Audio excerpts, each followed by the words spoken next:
8 नवंबर 2016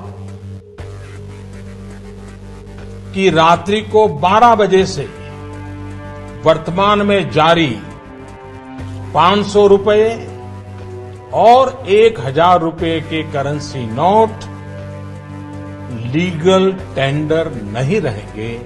ये मुद्राएं कानूनन अमान्य होगी। नोटबंदी के फायदे क्या हुए हैं? जो मास्टर स्ट्रोक था वो ब्रेन स्ट्रोक की तरह निकला।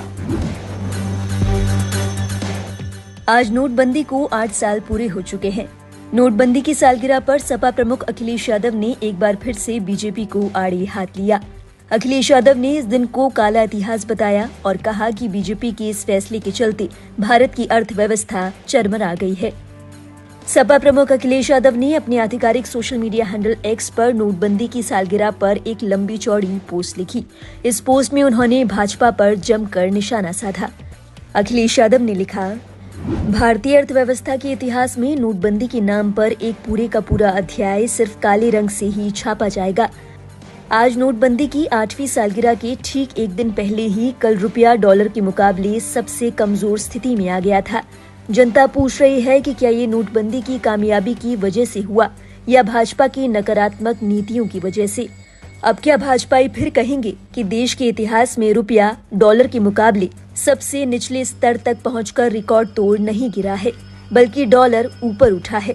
भाजपा ने अर्थव्यवस्था को अनर्थव्यवस्था बना दिया है। रुपया कहे आज का, नहीं चाहिए भाजपा। बता दें, ये पहली दफा नहीं है जब अखिलेश यादव ने नोटबंदी को लेकर भाजपा पर निशाना साधा है। इससे पहले भी कई बार अखिलेश यादव इसे भारत की अर्थव्यवस्था पर चोट करार दे चुके हैं। नोटबंदी के फायदे क्या हुए हैं? जो मास्टर स्ट्रोक था वो ब्रेन स्ट्रोक की तरह निकला। बीते साल अखिलेश यादव ने नोटबंदी को दुनिया का सबसे बड़ा भ्रष्टाचार बताया था। उन्होंने कहा था कि केंद्र की बीजेपी सरकार द्वारा की गई नोटबंदी दुनिया का सबसे बड़ा भ्रष्टाचार है।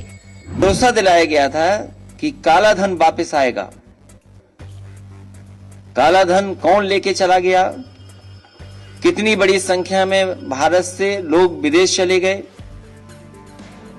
भ्रष्टाचार खत्म हो जाएगा, लेकिन बड़े पैमाने पर भ्रष्टाचार बढ़ा है और उत्तर प्रदेश का भ्रष्टाचार तो सब सीमाओं को तोड़ चुका है। उन्होंने कहा था कि देश में जो धोखाधड़ी और 15 लाख करोड़ रुपए का नुकसान हुआ था, उसी की भरपाई के लिए केंद्र ने सोची समझी रणनीति के तहत नोटबंदी का फैसला लिया था। अखिलेश यादव ने दावा किया कि नोटबंदी के दौरान सरकार ने जनता का सारा पैसा बैंकों में जमा करा दिया। गरीबों का पैसा लेकर अमीरों की तिजोरी भरने का काम किया गया। अब एक बार फिर से अखिलेश यादव ने नोटबंदी की सालगिरह पर बीजेपी पर निशाना साधा है। बता दें, केवल सपा ही नहीं बल्कि तमाम बड़ी विपक्षी पार्टियां बीजेपी को शुरुआत से ही नोटबंदी के मुद्दे पर घेरती आई हैं। इनमें कांग्रेस भी शामिल है। गौरतलब है, 8 नवंबर 2016 को पीएम मोदी ने नोटबंदी का ऐलान किया था। 8 नवंबर 2016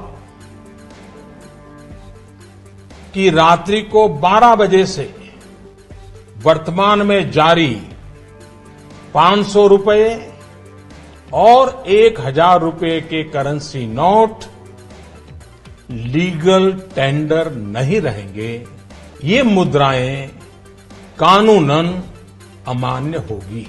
इसके बाद से 500 और 1000 के नोटों को बाजार में चलन से बाहर कर दिया गया था। सरकार के इस फैसले के बाद देश भर में बड़े स्तर पर उथल-पुथल देखने के लिए मिली थी। अपने नोटों को बदलवाने की होड़ में लोग रात दिन बैंकों की कतार में लगे नजर आए थे। सरकार ने इसे आतंकवाद और नक्सलवाद पर कड़ा प्रहार बताया था। कहा गया था कि ये कदम काले धन और नकली मुद्रा पर रोक लगाने के लिए कारगर साबित होगा।